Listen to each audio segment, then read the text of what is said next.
Hi friends, welcome to or welcome back to the channel Jane Reads. My name is Jeanette, and today I am sitting off to the side so that I can insert book covers here, because every book I'm going to be talking about I need to insert a book cover for, and that is because I'm talking about upcoming releases that are releasing in July, August, and September. So over the next 3 months, and which books I have added to my want to read list that I will be keeping an eye out for.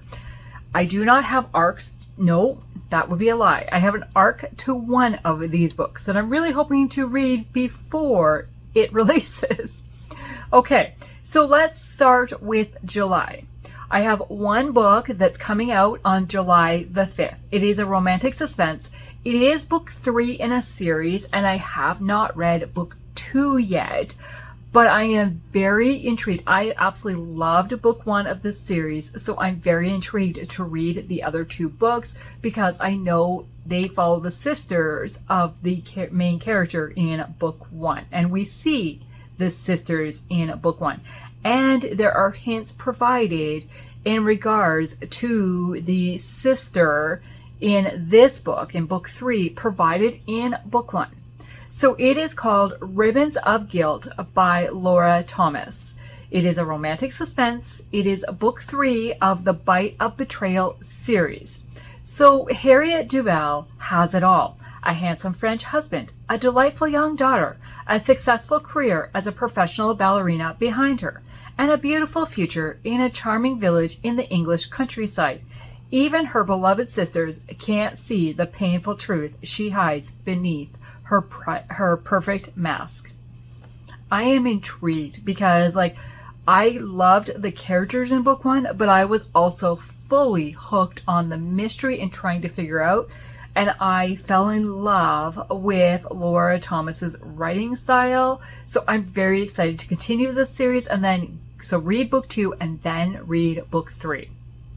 Okay, let's move into August. So on August the 4th, we have another romantic suspense, which is a start of a series, and this is Twilight Tactics by Lynette Eason. This is book 1 of the Soldiers in Shadows series, or will be. It is book 1 in a new series. Okay, so I'm just going to read you the first paragraph of the book summary because I don't want to know too much about this book. And it says, FBI agent Colin Sullivan arrives at Broken Chains Ranch with Ollie Callahan, a foster teen and sole witness to a mob hit. The ranch, started by Colin's cousin to provide a trauma recovery facility for veterans, should be a place he can keep Ollie safe until the trial. But what was meant as a peaceful haven becomes a battleground when armed attackers surround the property. Sounds really good. Keep me guessing. And where's the romance in the romantic suspense? Who's it gonna be? Okay, August 11th. We have a historical fiction, and that is The Heiress and the Woodsman by Christine Hill Suntz. So Christine Hill's debut book came out last year, which was The Lawyer and the Laundress. I absolutely loved it. And Christine is a Canadian author from Ontario. And her book, that book was set in Canada. Well, this book is also set in Canada. So we are in Canada, 1837. Again, I'm only going to read you the first paragraph because I don't want to know too much about it. And this is the book that I have an arc of, so I'm really hoping to read it before August 11th. That is my plan. And it says, Charlotte Carruthers must find her brother. Joshua Robertson needs the funds to free his. On the road into the Canadian wilderness, they become reluctant allies in a race to save their siblings before brewing rebellion tears the colony apart. Okay, another August is August the 18th. We have Things We Cannot Keep by Amanda Cox. This is a woman's fiction. I'm currently up to date with all her books read until this book comes out. So I really want to read this book shortly around release, after release, I don't know yet, probably after release, so that I can say she is an author read to zero by the end of 2026. I mean, she is at this point in time until this book comes out. Okay. Her previous books have been like a dual timeline with stuff from the past as well as present day. So I'm assuming this one will be, but we'll see. It says, Tess has built a new life in Alabama, repairing timepieces and avoiding her troubled past as she restores her customers' family heirlooms, treasures she never had herself. When a mysterious package arrives addressed to Teresa Baker, the name she abandoned, Tess finds herself drawn into a puzzle that threatens her delicate peace. Then Elliot Sullivan appears at her door after 18 years, and Tess knows he's after more than just forgiveness. She doesn't trust his motives, but it becomes apparent that he could be the key to uncovering the origin of the mystery package and its cryptic contents. What? And do we have flashbacks to when they knew each other 18 years ago? I don't know. So yeah, I'm very intrigued about this. Okay, on September the 1st, we have a novella, which is a historical fiction by Sarah Sundin. And this is called 12 Days and 12th Night. Now, I will admit, I have tripped over this name a number of times already. And I'm sure I will continue tripping over this name. The cover is really cute. I really like this cover. And because it is a novella, I'm only going to read a short little part of the summary. And it says, she needs a star for her wartime Christmas show. He needs a second chance. Together, they stage a production neither expected. And so it says it is a romantic World War II Christmas novella of Hollywood stars and a holiday production.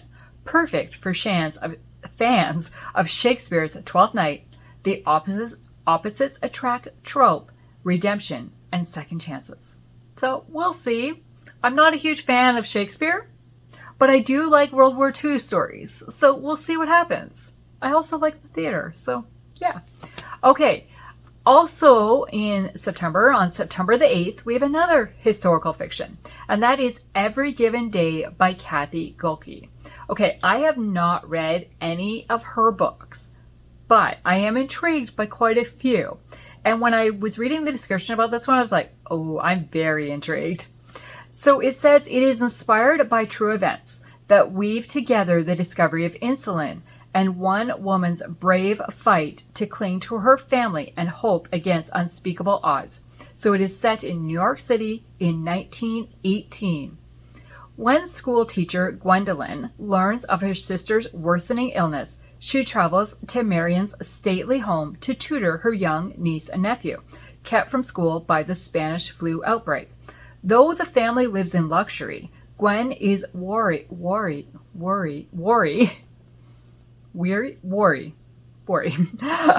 of Marion's sophisticated, often absent husband, Russell, who once cast Gwen aside for her sister, leaving wounds that never fully healed. When the deadly flu claims victims among the family and mansion staff, Gwen and her nephew Alistair are forced to accept terrible losses caused by the epidemic, followed soon after by his own fatal diagnosis of juvenile diabetes. A compassionate doctor becomes both an advocate and a friend, chasing down every promising medical development in the race for a cure. Gwen clings to each shred of hope. With Alistair's life hanging in the balance, Gwen pleads for faith she doesn't yet possess, realizing she must surrender him to God and the possibility of a miracle that could save him and reshape her future in ways she never imagined. That just sounds really good, and I like that it talks about her faith and discovering her faith and how does that come about. I am very intrigued. And the very last book is probably my most anticipated out of this set.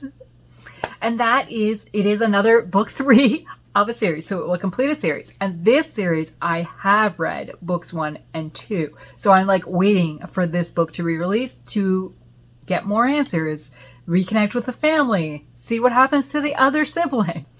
Okay, and that book is 3 Steps Behind by Dani Pettrey. So it is a romantic suspense. It is book 3 of the Jeopardy Falls series.